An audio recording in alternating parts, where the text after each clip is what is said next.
কোরআন পড়ে আমাকে বলেছিল যে কোরআনে তো 5 ওয়াক্ত নামাজই পেলাম না, 2 ওয়াক্ত নামাজ পাচ্ছি। এই যে ফজর, যোহর, আসর, মাগরিব, ইশা সিরিয়ালে তো কোথাও দেওয়াই নাই, কেন নামাজ পড়ে? একজন কোরআন পড়েই বলছে, অর্থ পড়েই বলছে যে কোরআনে তো হাদিস মানার কোনো দলিল পেলাম না, কোরআনে কোথাও বলা হয়নি যে হাদিস মানো, এরকম বলছে।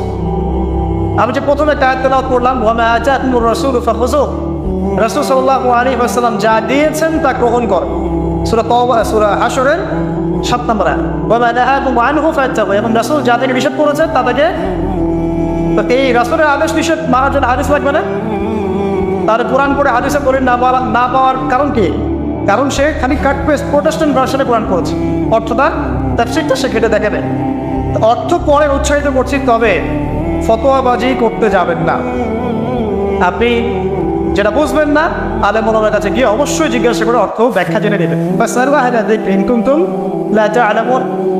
তোমরা জ্ঞানীদেরকে জিজ্ঞাসা করবে যদি সে বিষয়ে তোমাদের জ্ঞান না থাকে। তো আবু যর রাদিয়াল্লাহু আনহু কে নবী সাল্লাল্লাহু আলাইহি ওয়াসাল্লাম বলছেন, তিলাওয়াত, কোরআন তেলাওয়াতটাকে ওয়াজিব করে নাও নিজের উপরে।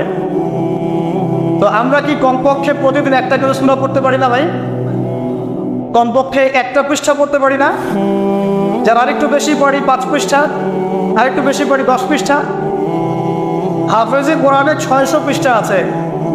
এই 600 পৃষ্ঠাকে আপনি 30 পারায় ভাগ করেন, প্রত্যেক পারায় 20 পৃষ্ঠা, এক পারায় 20 পৃষ্ঠা। তো আমি সকালবেলা ঘুম থেকে উঠে নিয়ে অর্ধেক পারা করে পড়তে পারি 10 পৃষ্ঠা। যারা একটু ভালো করে পড়তে পারি, ফ্লুয়েন্সি আছে, তারা 1 পারা করে পড়তে পারি। প্রতিদিন 1 পারা করে পড়লে প্রতি মাসে আপনি একটা করে খতম দিতে পারবেন। আচ্ছা, না পারেন প্রতিদিন 10 পৃষ্ঠা করে যদি পড়েন তাহলে 2 মাসে একটা খতম হবে, পারা যাবে? তাও না পারেন প্রতিদিন 5 পৃষ্ঠা করে পড়েন, 4 মাসে একটা খতম হবে, বছরে 3টা খতম। কম নাকি? অনেক। এতটুকু যদি করেন আলহামদুলিল্লাহ। কোরআন গবেষণা আসার আগে আপনাকে আগে তিলাওয়াত বিশুদ্ধ করে করা শিখতে হবে এবং নিয়মিত তিলাওয়াত করতে হবে, তারপরে গবেষণার বুঝ আল্লাহ পাকের পক্ষ থেকে আসবে ইনশাআল্লাহ। এত সহজে আসবে না। আল্লাহ আমাদেরকে নিয়মিত কোরআন তেলাওয়াত করার তৌফিক দান করুন, আমিন। অনেক কোর্স এখন বের হয়েছে যেগুলোর মধ্য দিয়ে খুব সহজেই কোরআনের অর্থ আপনি শিখতে পারেন।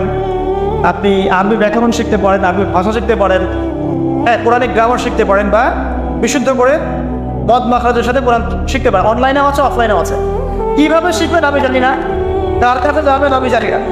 এতটুকু জানি, আমি আপনাকে ওসিয়ত করতে চাই যে মৃত্যুর আগে কমপক্ষে একটা বার কোরআনটা অর্থসহ পড়েন, আর অবশ্যই বিশুদ্ধ করে কোরআন তেলাওয়াত করতে শেখেন।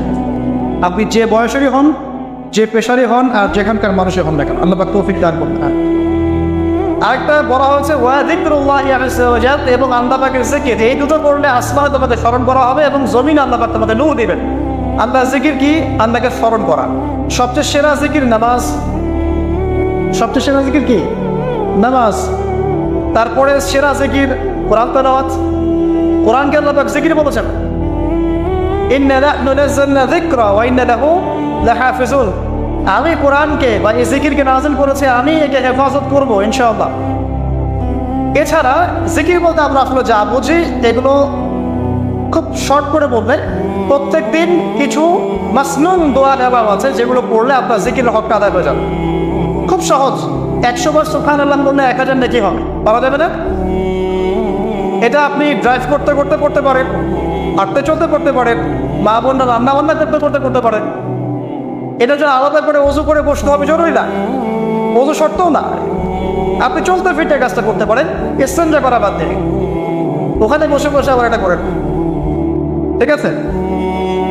ওকে। 100 বার আলহামদুলিল্লাহ পড়া যাবে না, 100 বার আল্লাহু আকবার পড়া যাবে না, লা ইলাহা ইল্লাল্লাহ 100 বার পড়া যাবে না। খুব সহজ। বা সকালবেলা অ্যাটলিস্ট আপনি একটা বার পড়লেন আয়াতুল কুরসি, একবার পড়লেন সাইয়্যিদুল ইস্তিগফার। সাইয়্যিদুল ইস্তিগফার একবার পড়লে ওই দিন যদি সে ব্যক্তি মারা যায় তাহলে জান্নাত। মাগরিবের ওয়াক্তে পড়ে ফজর হওয়ার আগে যদি মারা যায় জান্নাত ইনশাআল্লাহ। এরকম অনেক দোয়া আছে। আউযু বিকালিমাতিল্লাহি তাম্মাতি মিন শাররি মা খালাক পড়বেন ইনশাআল্লাহ। কোনো দৃশ্যের অনিষ্ট আপনাকে স্পর্শ করবে না ইনশাআল্লাহ। জিন ভূত, জিন শয়তান, জাদু টোনা, চোখ লাগা, বদনজর কোনো কিছুই কাজ করবে না ইনশাআল্লাহ। এগুলো নিয়ে এখন অনেক রোগী দেখেন না, জিনগ্রস্ত রোগী, সেহের রোগী, মাজনুন হয়ে যাচ্ছে, পাগল, মেন্টালি ডিপ্রেসড, মানসিকভাবে। এখন তো বেশিরভাগ মানুষ মানসিক রোগী, ফিজিক্যাল রোগী কম, মানসিক রোগী বেশি। আর এখন এমন এমন জেনারেশন তৈরি হচ্ছে, এরা ক্রেজি, এরা হচ্ছে মানসিকভাবে বিকলাঙ্গ। পরীক্ষা করতে চায়, সবার হাত থেকে স্মার্টফোন কেড়ে দেয়, ইন্টারনেট কানেকশন বন্ধ করে গ্রামে পাঠিয়ে দেয়, 1 মাসের মধ্যে সব পাগল হয়ে দেশে ফিরে আসে। পাগল হয়ে যাবে, ইন্টারনেট কানেকশন নাই, স্মার্টফোন নাই, দেখবেন পাগল, ক্রেজি হয়ে যাবে। যাই হোক, আল্লাহ পাক আমাদেরকে হেফাজত করুন।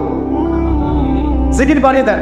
একটা জিকির আছে, সুবহানাল্লাহি ওয়া বিহামদিহি আদাদা খালকিহি ওয়া রিদা নাফসিহি ওয়া জিনাতা আরশিহি ওয়া মিদাদা কালিমাতিহি। যে ব্যক্তি এটা 3 বার করবে, ফজরের পর থেকে নিয়ে সূর্য ওঠা পর্যন্ত বসে বসে যদি আপনার জিকির করতেন, যে নেকি হতো, এতটুকু বললে সে নেকি হয়ে যাচ্ছে।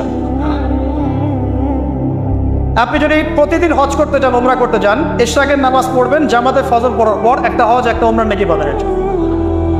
অনেক জিকির আছে, আমি শর্ট করে বলে দিই।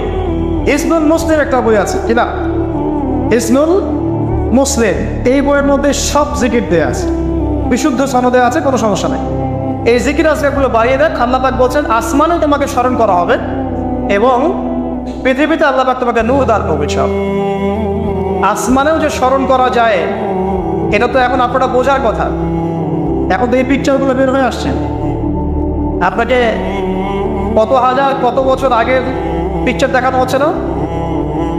আচ্ছা, ওখান থেকে পৃথিবীকে দেখতে এরকমই লাগবে। ওখানে গিয়ে যদি দেখা যায় ওখানেও কোনো রশ্মি ধরা পড়েছে, ওরাও পৃথিবীর এত হাজার বছর আগের অতীত দেখবে। যে সূর্যকে আপনি দেখেন, এটা এখনকার সূর্য নয়। যে সূর্য ডুবছে, যেটা আপনি দেখছেন, এটা ওই সময়ের সূর্য নয়, এটা 8 মিনিট 20 সেকেন্ড আগের সূর্য। আমরা আসলে বর্তমান দেখি না, আমরা অতীত দেখি। আমরা মহাকাশে আসলে বর্তমান দেখি না, অতীত দেখি। এই পুরো জিনিসটা, এই যে বিজ্ঞানের জয়টা বলা হচ্ছে না, এটা নিয়ে ইনশাল্লাহ আমি একটা লেকচার দিব ইনশাআল্লাহ তাআলা, ভেরি রিসেন্টলি ইনশাআল্লাহ। এখানে অন্য একটা মেসেজ আছে। এই পুরো বিষয়টা আপনাকে আরো কিছু বিষয় বোঝাচ্ছে। তার মধ্যে প্রথমটা কি জানেন? পরকালের অস্তিত্ব। পরকালের অস্তিত্ব এখন বললে জটিল হয়ে যাবে, এদিকে যাচ্ছে না। এই পুরো আবিষ্কারটাই পরকালের অস্তিত্ব আপনাকে বোঝাচ্ছে, এবং আল্লাহ পাক যে টাইম ফ্রেমের ঊর্ধ্বে অবস্থান করছেন, এটা আমাদেরকে বোঝাচ্ছে। এটা হাদিসও আছে।